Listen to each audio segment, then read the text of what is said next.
Oh no!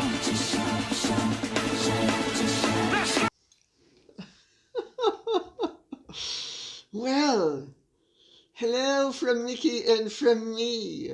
Mix, say hello. We have had a very trying 24 hours because practically all of yesterday afternoon I was on the telephone to the legal department of a certain newspaper and then speaking to the assistant, I think he's called the assistant editor of a certain publication. As I pointed out to him, who's his superior, and he said he doesn't have one. So I said, well, you can't be an assistant if there's no actual managing editor or whatever editor it is called. Very dodgy, as I pointed out to him. The title is extremely misleading because if he's number one, how can he be presenting as number two? But anyway, be that as it may, I was, as some of you might know, I was a guest of Dan Wootton night before last on GB News, which is the new television channel, news channel, which is supposed to counter all of the silencing, censorship, and all the rest of it, and give people a platform to actually speak without fear of being censored. And I happen to like Dan Wootton. I've done stuff with him in the past, and I like him as a person, and I like him as a journalist. So I was delighted to go on, and which has caused no end of problems. But we will get to those in a second. I'm just trying to explain that I have had an extremely taxing 24 hours because of having gone on and having actually stated indisputable facts. But we'll get there. Hey, Mix? Mickey, of course, came onto the show with me, didn't you, Mickey? And she was absolutely wonderful. She really was. Anyway, if I may, I will plunge in now with the questions.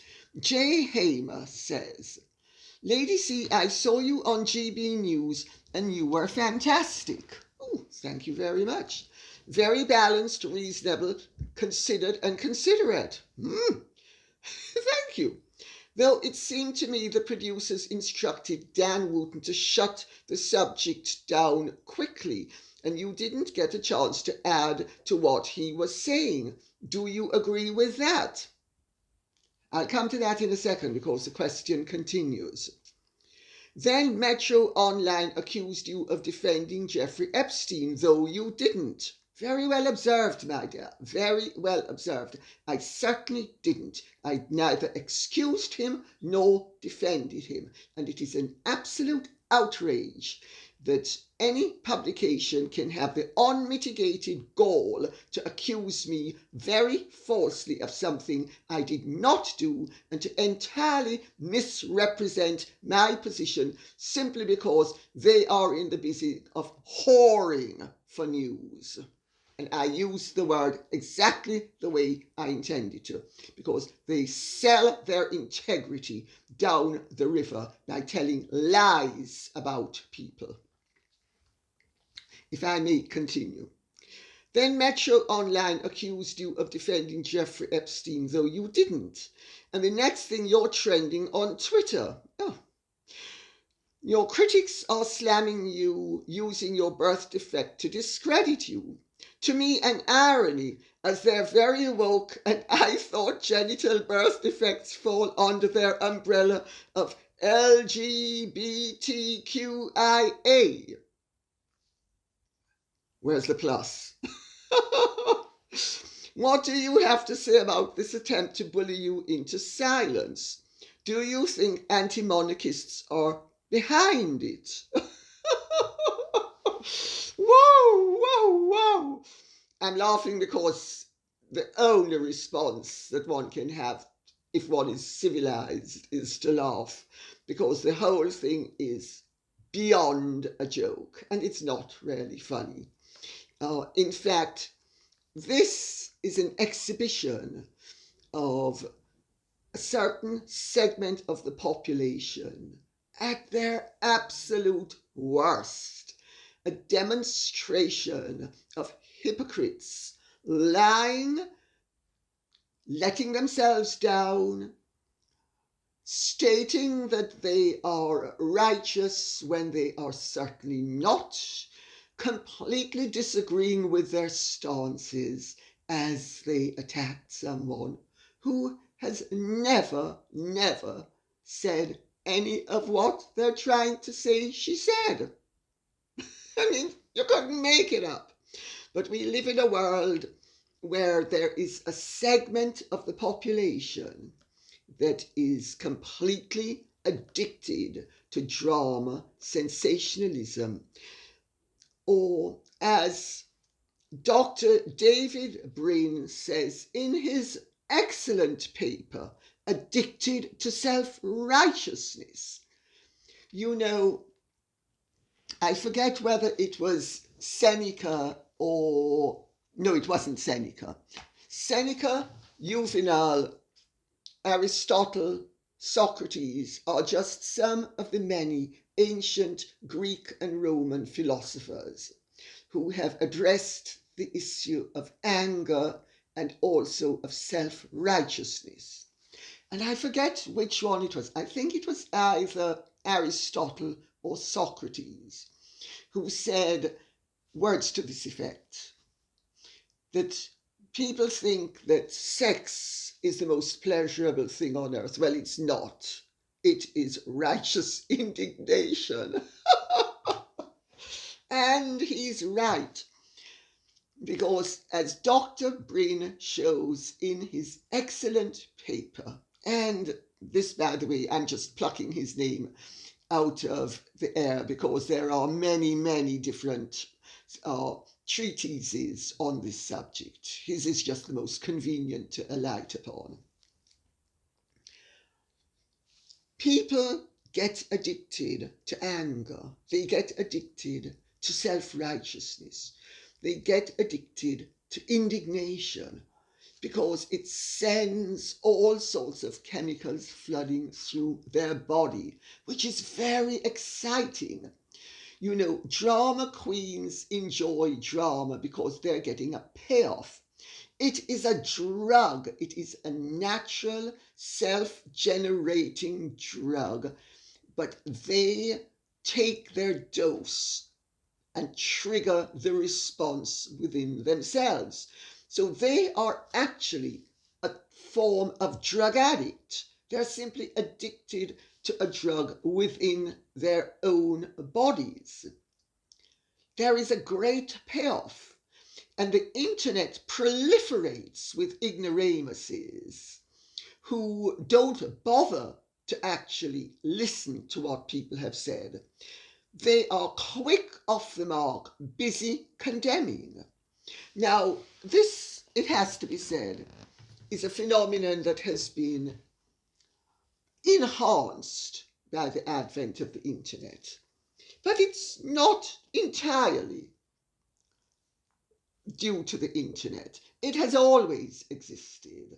Obviously, if Socrates, Seneca, etc. were writing about it millennia ago, if they were writing about it millennia ago, it's always been around. It's just much more widespread nowadays. I remember, I think I was in Scotland, it was in the early 90s, and I was on, I think it was the Kirsty Walk show, and the subject was class, and I was actually saying that I do not agree with class prejudice. And 3 Scottish women in the audience had a real go at me. completely attacking me for agreeing with everything I was saying, but thinking that I was saying the opposite of what I was saying, because they couldn't get over the fact that I was actually saying what they agreed with. And their class prejudice was so great that because I had a certain sort of name and a certain sort of background, I had to be saying the absolute opposite of what I was saying.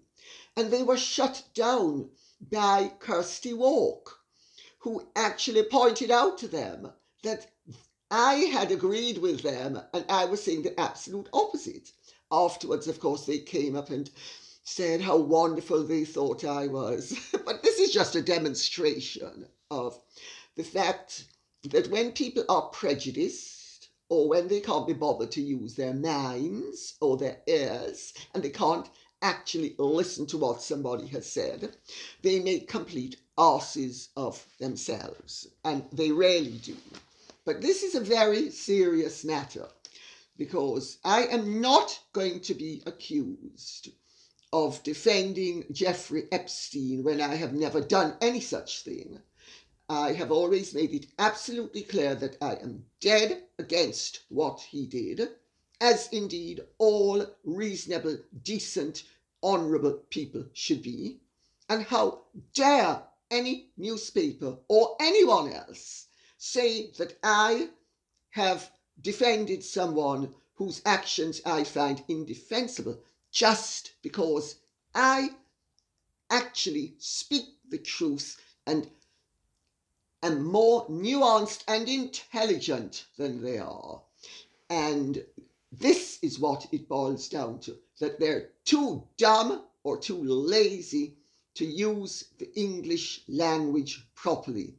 And because I'm using it properly, and because I am making accurate descriptions of facts, I am being attacked for my knowledge by a bunch of ignoramuses.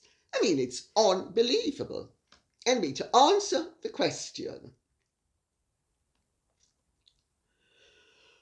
thanks for thinking that I was balanced and reasonable. Yes, I was.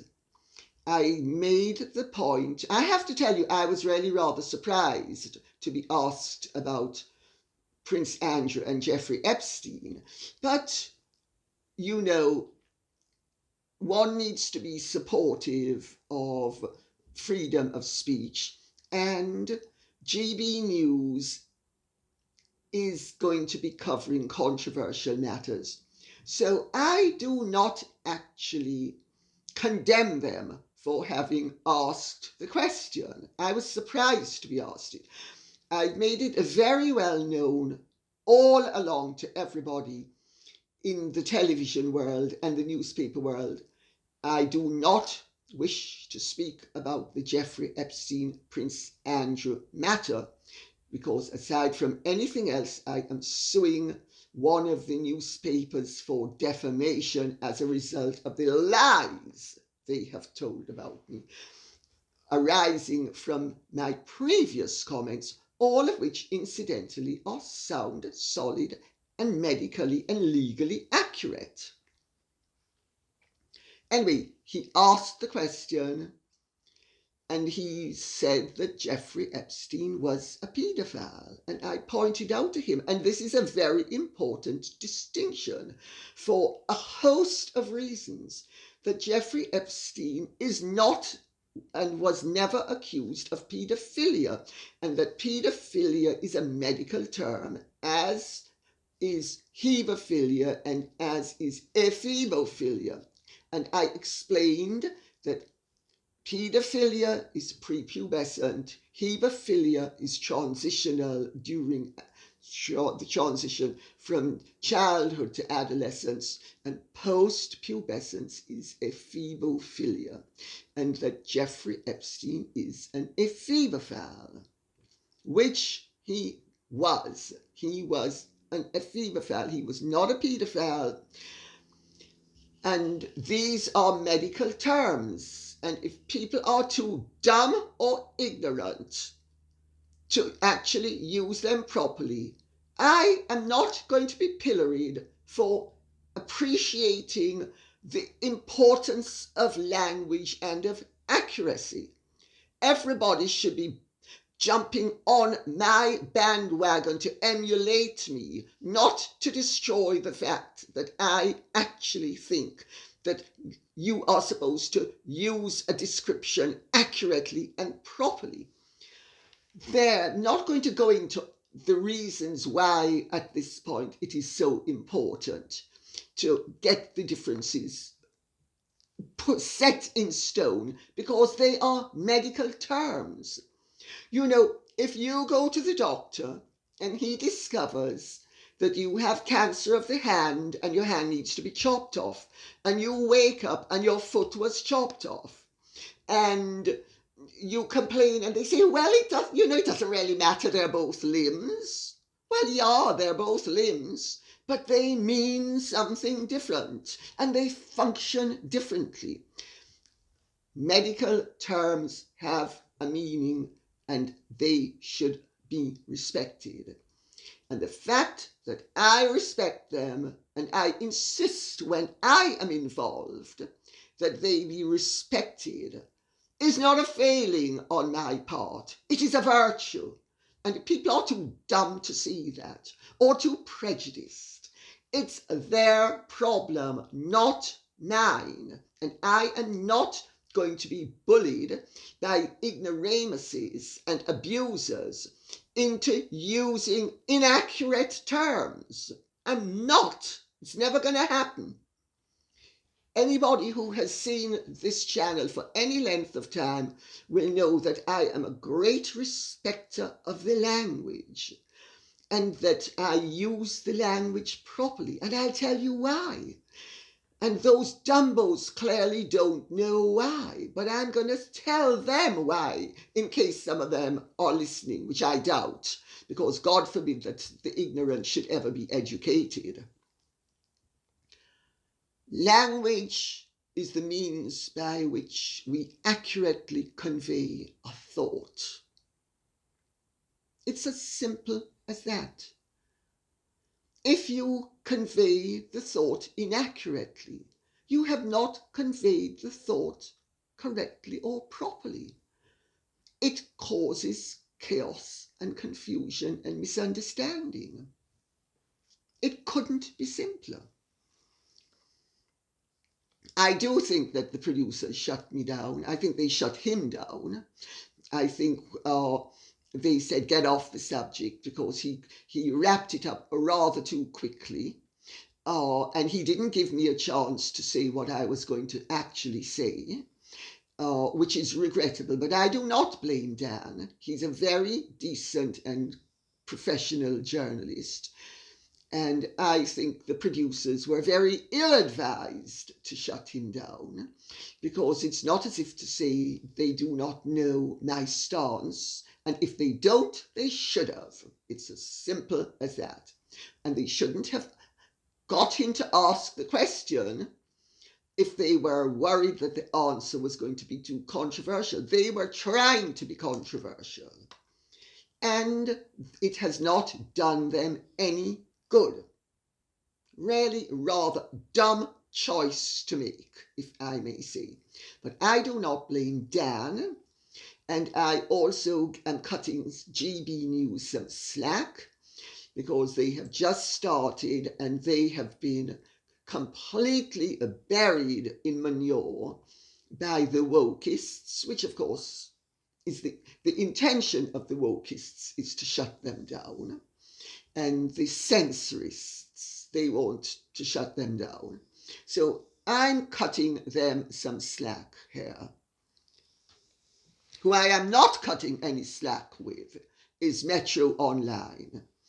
And I do note today that they have actually changed the offending headline to something that I informed the assistant managing director, or whatever his title was, that I required them to do. And he was trying to say that he was going to do something else. And I told him, no, you're not. I'll see you in court otherwise. And they have changed it to what I require them to change it to, which is good. However, they have not yet taken down from the internet the original offending article with the original offending headline. And they are required to do that. I instructed one of their legal department, a lawyer, and it's all on tape. I made sure I taped everything except my original conversations. Once I realized that it was going to be awkward, I got out my tape recorder and I started to tape. And it is definitely on tape, me informing the lawyer that she is going to have to take that offending posting down from the internet. Well, it hasn't been taken down yet, so it's now in the hands of my lawyers. And let's see if they take it down, because if they don't take it down, I will see them in court. You know, the fact of the matter is, there are laws in place that the innocent can use to nail the guilty, and I will use them. So, what else? Yes, I did not, for 1 second, I have never defended Jeffrey Epstein. Jeffrey Epstein, I have said before, and I will say again, is a pervert, or was, sorry, he's dead now. He was a pervert. A pervert is not the same thing as a paedophile. A paedophile is doubtless invariably a pervert, but so is an ephebophile, and an ephebophile is not a paedophile. And the distinction between a paedophile and an ephebophile is of supreme importance, because had Jeffrey Epstein been a paedophile, he would not have been able to cut the sweetheart deal that he did with the Palm Beach legal authorities, or actually I think it might have been the federal authorities. Anyway, he did cut a sweetheart deal, and he was allowed to cut the sweetheart deal because the crimes of which he was accused were ephebophilic, not pedophilic. And that is what kept him out of jail for the rest of his life. Do you now begin to see why the distinction is important? And I haven't even happened upon the fact that because of this very important distinction, several people were actually able to think, well, he's been very, very, definitely what he should not have been. But they wrapped things up with him nicely and tidily, which they would not have done had he been a paedophile. Had he been accused of paedophilia, they would have immediately severed all ties with him. I am now referring to people like President Clinton and many of the real heavy hitters who were good friends of Jeffrey Epstein. I will also say at this point that I do believe President Clinton when he says that he had no knowledge or inkling of the fact that Jeffrey Epstein was an ephebophile. He doesn't use the word, but that's what he means. I know this to most likely be true because Jeffrey Epstein tried to steal a flat from under one of my oldest and closest friends, who is godmother to one of my sons. And Jeffrey Epstein was thereafter, and this happened in the early or mid-80s, and Jeffrey Epstein thereafter was mud in our circle. I can guarantee if it had been known that Jeffrey Epstein was either an ephebophile or a pervert, you can depend upon it. No, we would have made absolutely sure that everybody knew about it.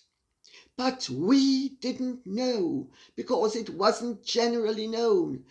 And if his enemies and his adversaries and those who didn't wish him well didn't know, why would his friends know?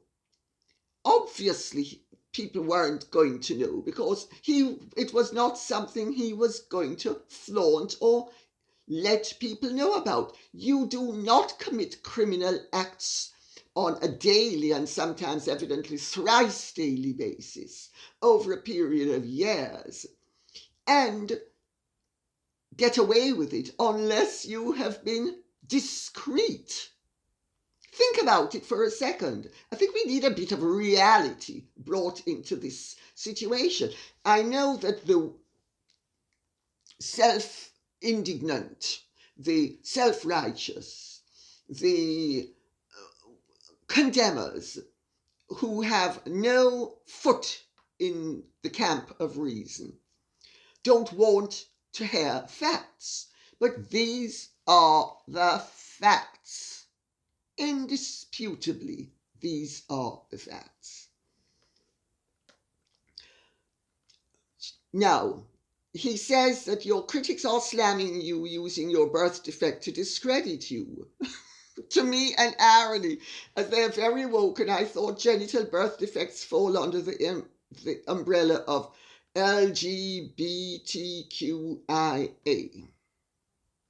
What do you have to say about this attempt to bully you into silence? Well, I have always said an anus's natural function in life is to be the vehicle through which feces is expelled. They are anuses. They're expelling feces. Where's the surprise?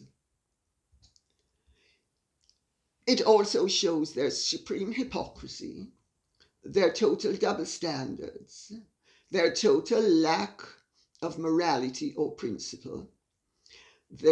And yes, I did look at about 5 or 6 Twitter comments.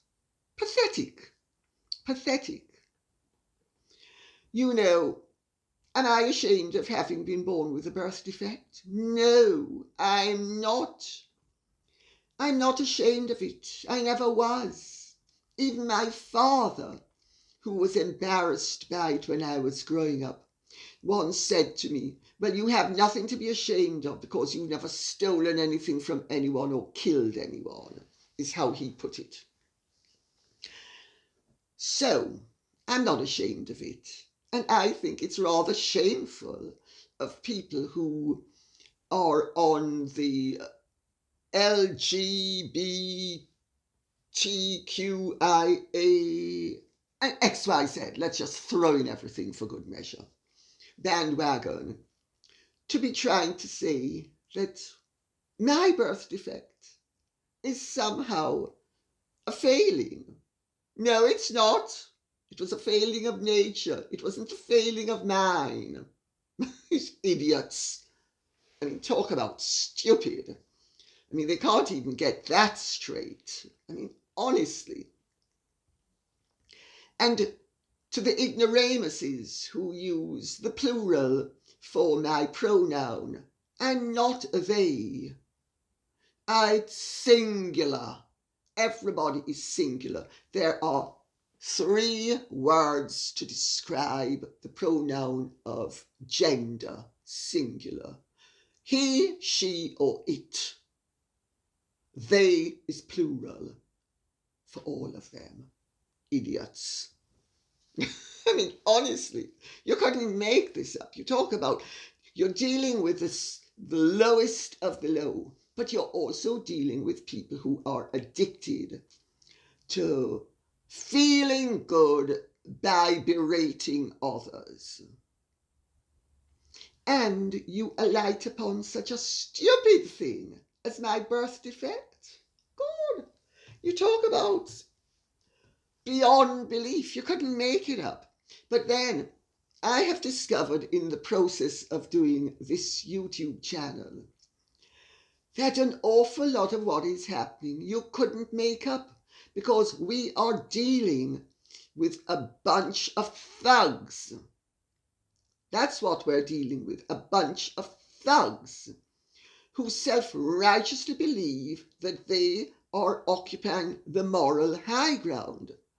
Well, I'd like someone to explain to me how you bunch of jerks who are on Twitter lambasting me for the fact that I was born with a birth defect.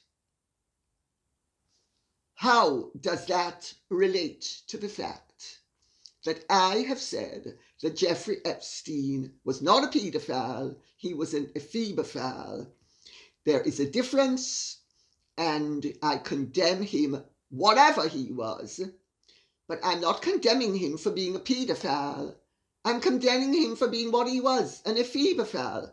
So they're condemning me for having been born with a birth defect over which I had absolutely no control, and which, by common consent, I have coped with brilliantly throughout my life. And positively, and constructively, and decently. And they are condemning me for having been born with a birth defect, because I did not condemn Jeffrey Epstein for being something he wasn't. I mean, you talk about nuts. Do I think anti-monarchists are behind this? No, I don't, actually. I think idiots are behind it, and I think maybe a few anti-monarchists have piled in for good measure. I'm sure that also people who represent certain entities and the sunshine Saxes of this world, I'm sure they've piled in for good measure as well. But do I think that it's largely anti-monarchists? No, I don't. I think it's a combination of people who are self-righteous and dumb enough to see that their self-righteousness is to the detriment of society, and people who are addicted to the thrill of condemning others. That's what I think. PT says, Lady C, Tory MP Craig McKinley branded the boycott of GB News as unbelievable and mad, pledging to fight back against those businesses. He told Mail Online, "This is all part of the closing down of free speech campaign, which I'm afraid we are seeing across our society. It must be resisted. It is an absolute abomination. Corporates should do what they do, sell things rather than get involved with political debates. I suspect Harry and Meghan's people have been cooperating with these and other attempts at censorship. Do you think that is possible?" I think it is very possible. I think it is even likely, because Harry and Meghan have both taken pro-censorship stances. And anybody who disagrees with any of their pearls of wisdom, which are actually droplets of poison, is attacked. I have been attacked relentlessly for over a year now, and I know that I have been attacked in part by their representatives. What have they been able to use to attack me? My upbringing. Oh, God. Yes, I think that the opportunists are all piling in, and I think it is very dangerous, and I agree with Andrew Bridgen, who said The hard woke left-wingers are seeking to cancel voices saying things they don't approve of. Advertisers should do well to look at the viewing figures. That's absolutely right. The viewing figures of GB News have been disconcertingly positive in terms of the viewing figures of their competitors. However, we have all sorts of companies like IKEA and Liverpool Victoria, the insurers, who have decided to pull their advertising because a few anti-free speech, well-organized entities have beaten the drum of cancelling the station. We live in a deeply ominous world at the moment in terms of civil liberties and free speech. What we are experiencing, the German people experienced in the 1930s under Adolf Hitler and Joseph Goebbels, his minister of propaganda. Make no mistake about it. There is no difference between what is happening now and what happened then. And if we do not resist it more firmly than the German people did, we will end up in the same boat as they did. It's called a sinking ship. And I will actually also quote what Andrew Neil, who's the head of GB News, said. And Andrew Neil, remember, was for many years the editor of the Sunday Times. And he is actually somebody I respect. I don't always agree with him. I don't always agree with anybody. But that doesn't alter the fact I respect him.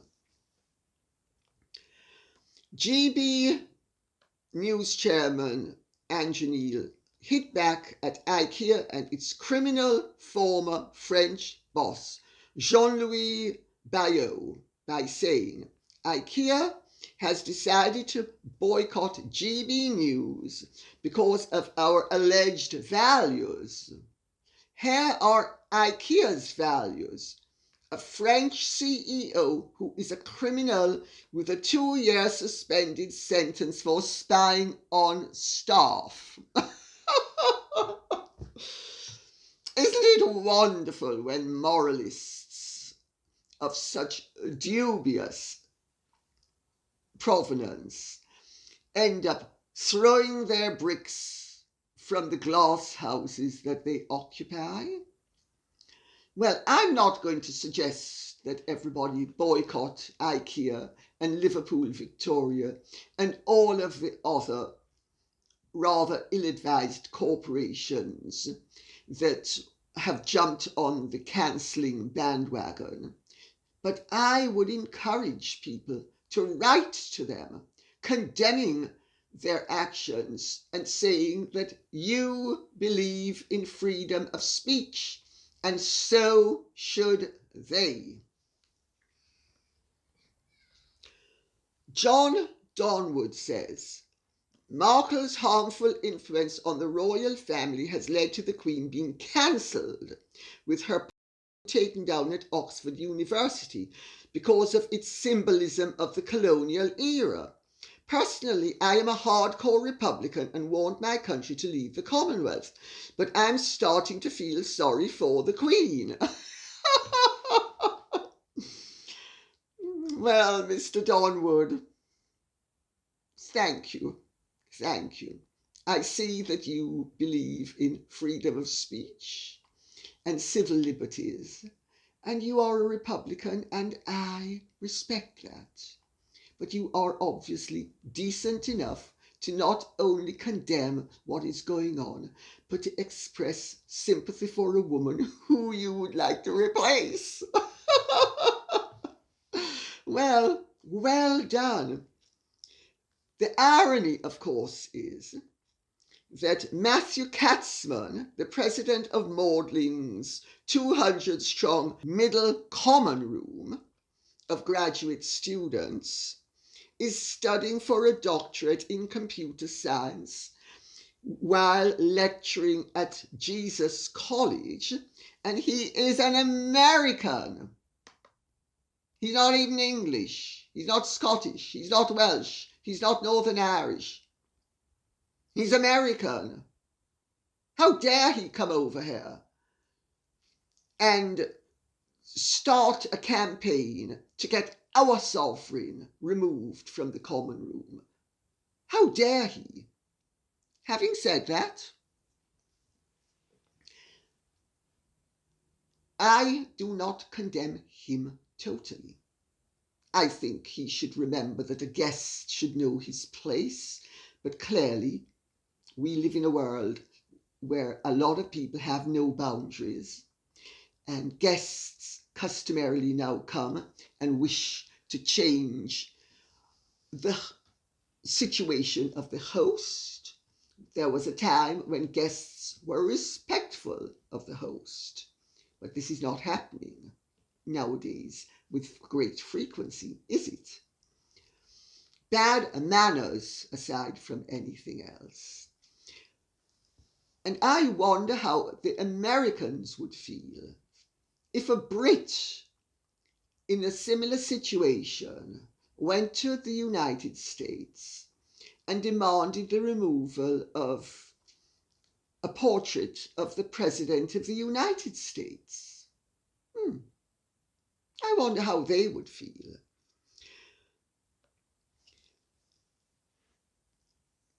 My disappointment is that the students are the ones who actually ended up colluding with him to have the Queen's portrait removed. Well, I hope they're going to replace it with something rather more in keeping with their sympathies. I wonder who they're going to choose. I can think of one or two people who they should choose, but most of them have criminal records. But maybe crime is now a desirable thing. Maybe crime is the first step on the ladder to martyrdom. Pathetic, pathetic. And on that note, I will say thank you very much for listening. I hope this has been of interest to you. If you have enjoyed it, please like, subscribe, share, and press the notification bell. Thanks and goodbye.